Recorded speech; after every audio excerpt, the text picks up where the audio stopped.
Hello, my name is Dave Slimmer, and I'm coming to you from the science labs of Lander University. And what I'd like to do is take a couple minutes of your day today to show you one of the things that I like to experiment around with and one of the things I like to play with. And what I want to talk about are magnets, and more importantly, the idea of magnetic field. Now, when I talk about magnets, most people know what magnets do. Most people have played with magnets at some point in their life. Magnets, we know, will stick to metal, will end up holding on to metal. Not all metals, but most metals. And when we talk about magnets, magnets have some common properties to them.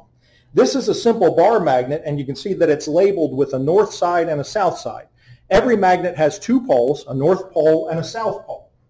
The idea of magnets together is a very simple principle, and that ruling on that is that opposites will attract and likes will repel. So if I bring a north and a south side together, they will attract each other. They will have a force between each other. As I bring the opposite side together, the north and the south together, they will also attract each other. But if I bring two norths together, that's a force of repulsion, and they push each other apart. When we talk about the idea of the magnetic field, if I place that bar magnet down there and bring the camera in to show it a little bit, what I want to do is sprinkle some iron filings on top of that magnet. So I put that bar magnet underneath that piece of paper, and as I spray those or sprinkle those iron filings on top of that magnet, what you start to see is that the iron filings start to align themselves in a pattern. And that pattern that you see is actually that idea of that magnetic field, that notion of that magnetic field, which maps out the magnetic force around that magnet. So what you end up seeing is you can see that there's like a circle of filings that go around here. That's how that magnetic field is traveling on that piece of paper like that. You'll also see that a lot of the filings will be on the outline of the magnet because the filings are going to gather where the magnetic field is the strongest, and that's closest to the magnet, and that's at that location. If I end up doing the exact same thing, let me get rid of those filings for just a second. If I end up doing the exact same thing, but I place the other magnet on the cork board, and I use the cork board because I've done this in the past and I made quite a mess in the past, and I set them up like that, what you can start to see in there is you'll see the filings gathering on those magnets, but you'll see the magnetic field lines that are between the two poles of each of the magnets, going between them, in between them. That is, again, that magnetic field. And for those of you that are old enough will remember that there used to be toys that were readily available where what you did is you took the magnet and you moved the iron filings around and you did things like put hair or put whiskers onto a smiling face. I tried to make my own just real quick here, and if I move that around, the idea is I can go and put a beard on him. I can do all kinds of different decorations with it if I want to. My magnet is not super strong right now, but you get the idea of it. But those of you that know me know that I don't like to just play around with typical things. So what I did is I got myself a much more powerful magnet, and that is this little setup that I have here. This is what's known as a neodymium magnet. And neodymium is a man-made magnet, but one of the interesting characteristics of it is it will hold on to its magnetic field for a very long time, and it's also a very powerful magnetic field. So I have two identical magnets, and when I have those magnets, what you can see is those magnets will react between my hand, through my hand. They're powerful enough that that magnetic field will make that attraction and repulsion even through a thick hand like my own.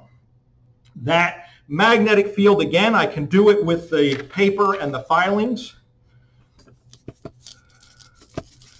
But when I do it in this case, what you see is because that neodymium magnet is so powerful, those filings stay right by that magnet because, again, that's where the magnetic field is the strongest. They will hang out right by that magnet.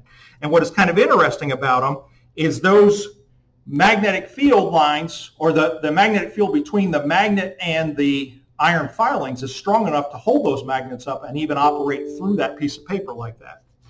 So let me try to get these off here because I need these magnets in just a second. There's one. And there's two. So neodymium is a neat material, ends up giving us a very strong magnetic field. This is the same type material, only this is a much bigger neodymium magnet. So this has very similar properties like the small ones, but again, a lot more powerful, a lot more stronger magnetic field. To see the magnetic field with this magnet, what I want to do is introduce to you a substance that is called ferrofluid. Now, ferrofluid is nothing more than oil that has iron filings infused inside of the oil. What that means is that that oil is actually magnetic. That oil is magnetic. If I bring that ferrofluid, let me see how I can do it. Let me swap sides with you here. If I bring that magnet near that ferrofluid, what you see is that the magnet, first of all, will stick to the container, but what you end up seeing is that that magnet, as it raises up, that magnet will actually bring that ferrofluid with it. If you take a careful look at it, and let the camera zoom in on it, what you see is that it starts making some spikes in that liquid.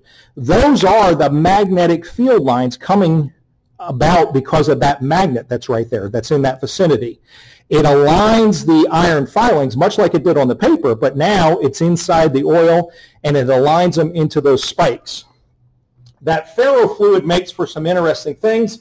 Like I said, I can pick that thing up and you can see that that oil will raise up as much as I want it to, but when I pull that magnet away, the ferrofluid just drops down to the bottom. The one unfortunate thing about ferrofluid is that it instantly stains whatever it touches. So I'm putting it in this, I have it inside this plastic container just to keep it away from making a mess, but unfortunately if I use it too much, it'll end up darkening the sides of the container and we won't be able to see it. But you can see that it makes those spikes inside that fluid, with that fluid. And it is powerful enough, if I set it up like that, I can put the magnet up high and slowly come down, and you can see that it will start raising the fluid from the bottom. The ferrofluid will end up raising up from the bottom because it's that strong of an attraction to that magnet. Now, inside that container, there's a nice shot of the spikes. Inside that container, it's a little bit tough to see those magnetic field lines as it goes about. But that ferrofluid really makes an interesting pattern.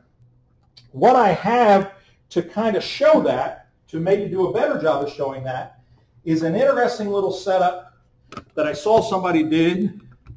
And what I have here is just a simple nut and bolt setup, common, that I could buy at Lowe's.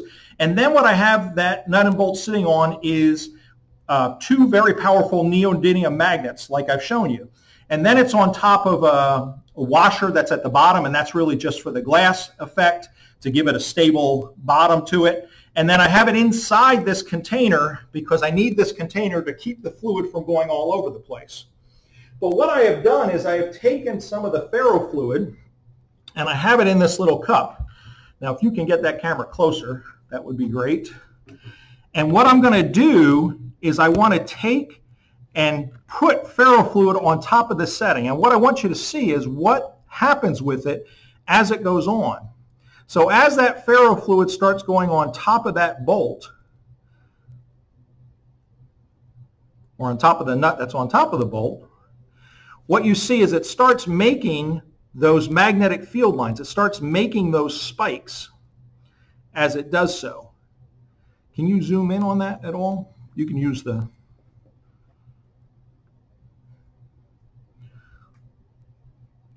Let us have a little bit of technical issue. Keep going. Keep going. One more time. I can move it back. Okay. And maybe that's a little bit better. So you can see those spikes on top of that. And as I keep on adding fluid to it, those spikes will get larger and larger. What is interesting about it is they will not go down to the magnet until I add so much fluid that the weight of the fluid drops it down to that magnet, because that magnet ends up magnetizing the bolt that you see. And if you look, there's fluid inside the rings on the bolt, but it will magnetize that bolt such that the top of it is the same polarity as the magnet, and as we said, the lights will repel, so it will push that fluid away.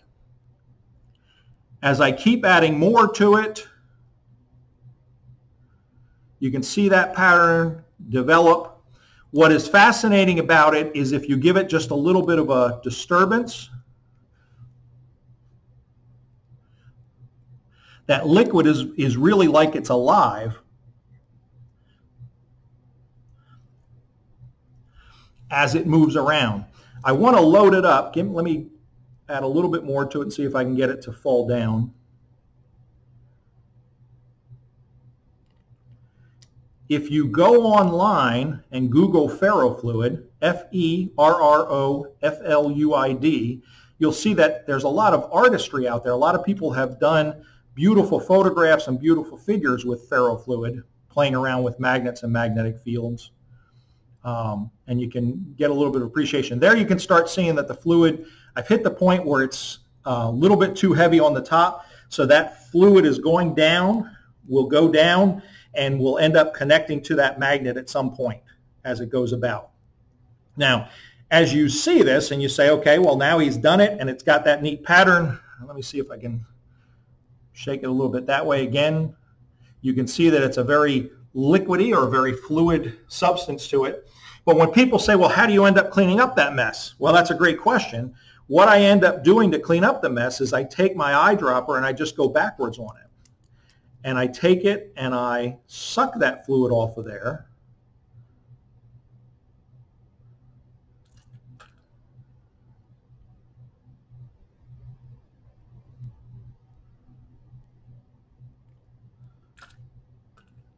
Let me just get a little bit more. And then what I'd like to try is once it's off, let's see if we can zoom in as close as possible, and I'll add a little bit more. Yes? 1 second.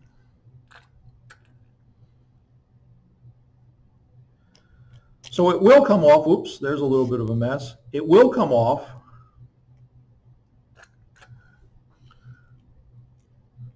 But it takes a little while, and it is not something that you want to touch while it has the oil on top of it, because it does stain the skin for a good couple days when you do so. All right, you want to play with that zoom and see if you can get in real close.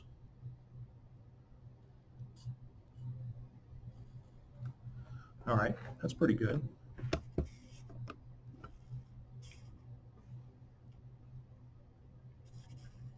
All right, let me try it. Let me try to add some and see if we can get a better view of it.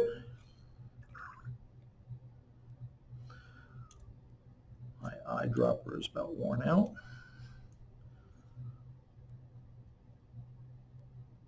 So you can see I can put it up at different paths.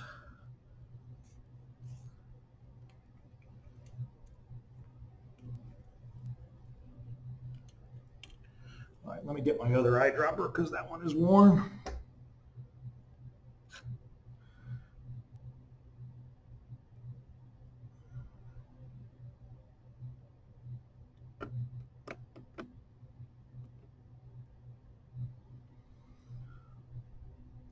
All right, so that's it. That's what I wanted to show you. A little bit about magnets, a little bit about magnetic field. Again, if you want to look it up, it's called ferrofluid. There's a lot of things out there about it. Interesting stuff. Join me next time when we take a look at a different phenomena, a different effect, and we'll go through it at that time. Thank you very much. Have a good day.